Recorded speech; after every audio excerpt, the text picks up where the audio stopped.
যেই সাংবাদিককে গলা কেটে করা হয়েছে ওইটা কিন্তু আরও একজন, মানে দুইজন ভিন্ন ভিন্ন, মানে একই দিনে গাজীপুরের ওই চৌরাস্তা এলাকায় একই দিনে দুইজন সাংবাদিককে আলাদা আলাদা ঘটনার কারণে মারা হয়েছে।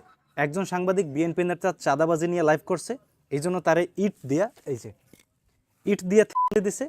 আরেকজন সাংবাদিক অন্য একটা ভিডিও করছে যার কারণে তাকে কোপায়া বা গলা মারি ফেলাইছে।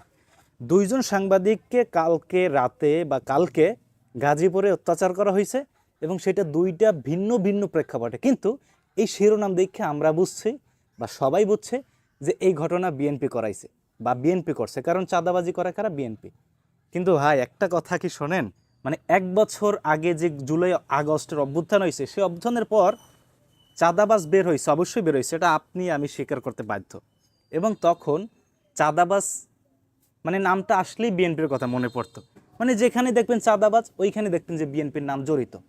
কিন্তু বর্তমানে শুধু চাঁদাবাজ বললে বিএনপি বোঝার কোনো উপায় নাই। ক্লিয়ার কথা, শুধু চাঁদাবাজ বললে বিএনপি বোঝার কোনো উপায় নাই। এর কয়েকটা কারণ দেখেন, এখন জামাত ইসলামও চাঁদাবাজি করে, এনসিপিও চাঁদাবাজি করে। আমি দেখাচ্ছি কি, নারীকে কুপ্রস্তাবের অভিযোগ জামাত নেতার বিরুদ্ধে অডিও ভাইরাল। কক্সবাজারে জামাত নেতার হামলায় বিএনপি নেতা নিহত। আচ্ছা, চাঁদাবাজির ঘটনা সেটা বলি। 50,000 টাকা দাও, বিষয়টা আমি দেখছি। জামায়াত নেতার অডিও ফাঁস। নাটোরে চাঁদাবাজির অভিযোগে জামায়াতের ওয়ার্ড সভাপতি আটক। জামায়াত নেতার বিরুদ্ধে জমি দখলের অভিযোগ। ফেসবুকে ফাঁস রাবির প্রশ্নপত্র, সুপারিশকারী জামায়াত নেতা।